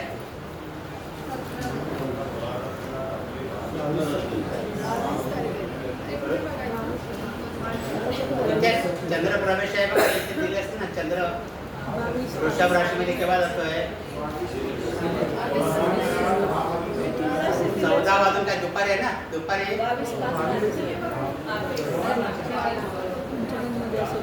आमच्या दिवशीच असणार. कृत्तिका नक्षत्राचा पहिला चरण केव्हा संपलाय बघा. बघू चालेल छोटं झालं. मागच्या पेजवर आहे ते. माहिती तीच आहे ती. 16 तारखेला 22:47 संपलेलं आहे. त्याच्यानंतर सुरू झालं. हां मग चंद्र आज संपूर्ण दिवस वृषभ राशीमध्ये. एक मग कृत्तिका नक्षत्र केव्हा संपलं आहे 14 वाजून 32 मिनिटांनी संपलं आहे. दुपारी 2 वाजून 32 मिनिटांनी संपणार आहे आता. हां म्हणजे चंद्र वृषभ राशीमध्ये. आणि आजच्या दिवसाचं हे काय दिलेलं आहे विशेष दिनविशेष काय दिलं आहे आजचा. हां हां करीदिन काय दिलं आहे कारण काल अमावास्या होती. भाऊका अमावास्या होती काल म्हणून आजचा करीदिन. हां हां हां इष्टी 8 वाजेपर्यंत रात्री. हां इष्टी दिलं सर इष्टी म्हणजे काय. ते अमावास्येला काय अग्निहोत्री जे करतात म्हणजे हवन करतात तर हे काय करतात काय उपासना करतात काय त्याच्याकरता दर्श अमावास्या इष्टी हे त्याच्याकडे दिलेलं असतं त्यांच्याकडे. हां आणखी काय दिलं आहे. हां मुंबई काय म्हणजे अधिक मास चालू आहे. अधिक मास सुरू झालेला आहे आता. अधिक मास सुरू झालेला आहे. सर तो मूळ दिलेला आहे. मूळ म्हणजे काय. मूळ म्हणजे मुहूर्त 45 दिलं आहे ना. मग मुहूर्त कसा 15 असतो 30 असतो आणि 45 असतो. त्याचं काय सांगितलं तर मान मुहूर्ताचं. मूळ 45 म्हणजे काय आहे समर्थ. समर्थ म्हणजे काय महागाई वाढेल कमी होईल की स्थिर राहील. हां समर्थ. हां असं मग असं झालं तर वाचायचं पंचांग. आता येईल की नाही वाचता. मग त्या अग्नी पृथ्वीवर आहे की नाही पुस्तक आहे आपलं. किती नंबरचं पान आहे 10 नंबरचं. ते नंतर आपण बघणार. इकडचं पान आहे ना ते नंतर आपण बघणार. हां आता अग्नी पृथ्वीवर आहे की नाही. आज आहे का अग्नी पृथ्वीवरती. आज वार कोण आहे रविवार आहे. हां रविवार आहे. आणि तिथी कोणती आहे प्रतिपदा. प्रतिपदा आहे ना. आता हे कसं काढायचं. तुमच्याकडे समजा पंचांग नसेल तर पुस्तक कसं बघणार तुम्ही. तर आपला मुहूर्त चिंतामणी म्हणून जो ग्रंथ आहे त्याच्यामध्ये त्याचं सूत्र दिलेलं आहे. त्याच्यामध्ये दिलं आहे वर्तमान तिथी. वर्तमान तिथी अधिक 1 अधिक वार भागिले 4 असं करायचं. आणि जर बाकी 0 किंवा 3 आली तर अग्नी पृथ्वीवरती आहे.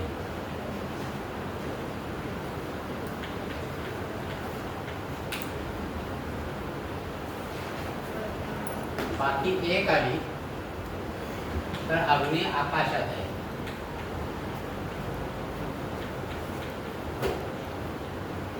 आणि बाकी 2 आली तर अग्नी पाताळात आहे.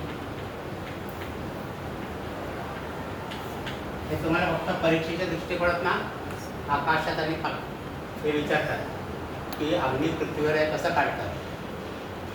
तर ते आपल्याला फक्त पंचांगा करता 0 किंवा 3च फक्त पाहिजे. अग्नी पृथ्वीवर आहे की नाही. सूत्र काय वर्तमान तिथी अधिक 1. आता वर्तमान तिथी आजची तिथी कोणती आहे? 1. प्रतिपदा म्हणजे 1 आहे बरोबर. रविवार म्हणजे पहिलाच वार म्हणजे 1 अधिक 1 आणि अधिक 1 म्हणजे 3 झाले. आता याला भागाकार करायची आवश्यकता नाही. 4 म्हणजे 3 आहे म्हणजे अग्नी पृथ्वीवर आहे. पुढची कोणते पण एक डेट घ्या. 1 पौर्णिमा आपण चतुर्दशी घेऊया 14ला सोमवारी बघूया येते का. सोमवार किंवा शुक्रवारी बघूया. शुक्रवार म्हणजे रविवार सोमवार मंगळवार बुधवार गुरुवार शुक्रवार 6वा दिवस म्हणजे 14 अधिक 6 अधिक 1 किती झाले? 21 झाले. 21 झाले ना. 21 भागिले 4 म्हणजे बाकी किती येते? 1 येते. मग आता बघा चतुर्दशीला शुक्रवारी अग्नी पृथ्वीवर नाही दिलं असेल. डायरेक्ट दिलं असेल तिकडे. चतुर्दशी 14 नाही आहे ना.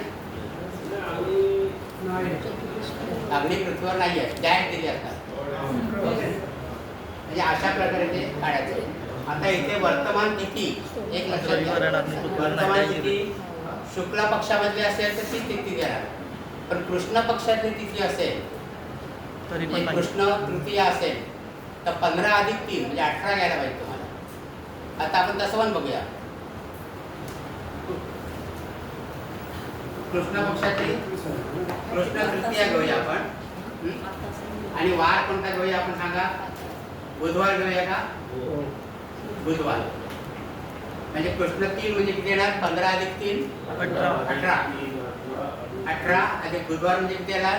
रविवार सोमवार मंगळवार बुधवार 4 अधिक 4 अधिक 1 म्हणजे 18 × 22 म्हणजे 23 म्हणजे 3 उरते.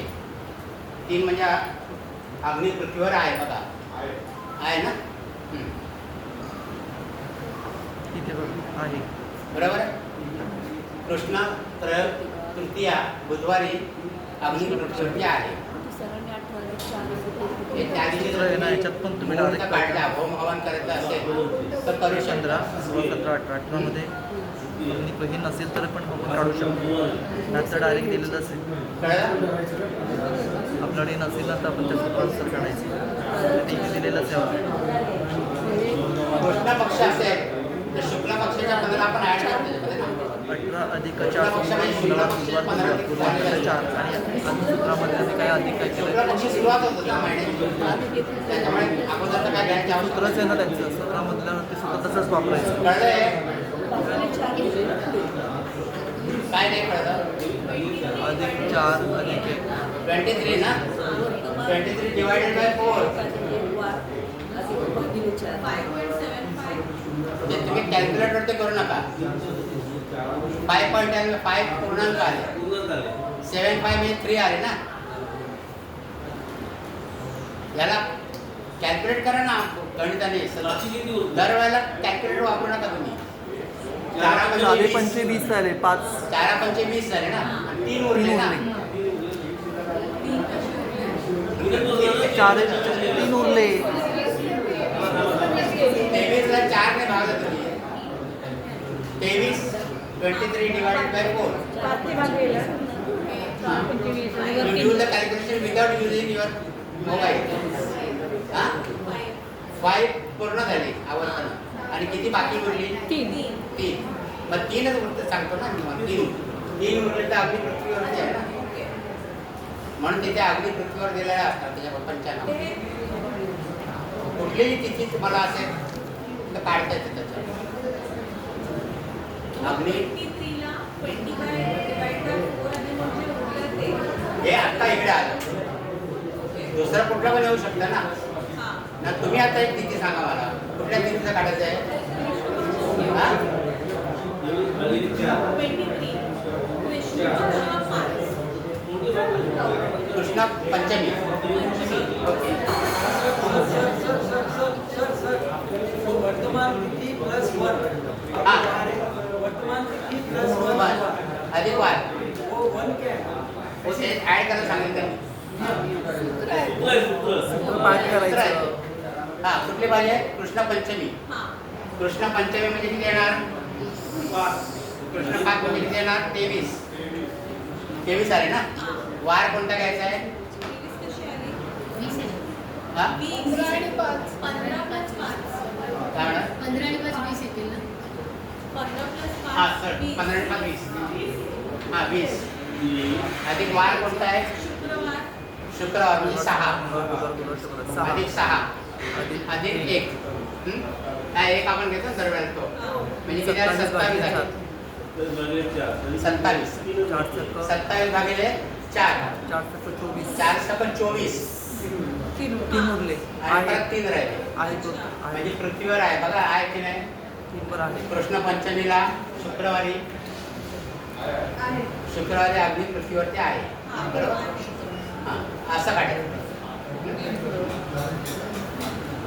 त्याच्या बाजूला आय आणि व्यय विंशतिका आहे. त्याच्याच बाजूला बघा आय आणि व्यय विंशतिका. त्याचं सुद्धा गणित आहे पण ते जरा मोठं आहे. आपण ते नंतर बघू. हां हो आजपर्यंत एवढं पूर्ण आपण. तुम्ही एक उल्लेख केला होता, मुहूर्त चिंतामणी. हां मुहूर्त चिंतामणी. शुक्रवार आहे. मुहूर्त चिंतामणी कुठले ग्रंथ आहेत भविष्य? त्याच्यामध्ये आणि, दुसरा अध्याय. बघा अग्नी मुहूर्त आहे. चिंतामणीमध्ये दुसरा अध्याय. 20. मुहूर्त अग्नी त्याच्यामध्ये नक्षत्र प्रकरण म्हणून आहे. 5 6. शुक्रवारवरती बघा ना शुक्रवारी अग्नी आहे. ते आपण त्याच्यामध्ये डायरेक्ट 35वा गाडी श्लोक नसेल तर आपण त्या पद्धतीने तो या केलं. संदर्भातला आहे. मुहूर्त चिंतामणी.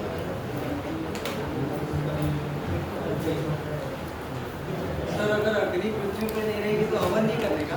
हां अग्नि पृथ्वीवर नसेल तर हवन नाही. हां तर भटजी तुम्हाला सांगते ना त्यावेळेला नाही आहे. अग्नी पृथ्वीवर नाही तर हवन करता येणार नाही तुम्हाला. हवन नाही. हवन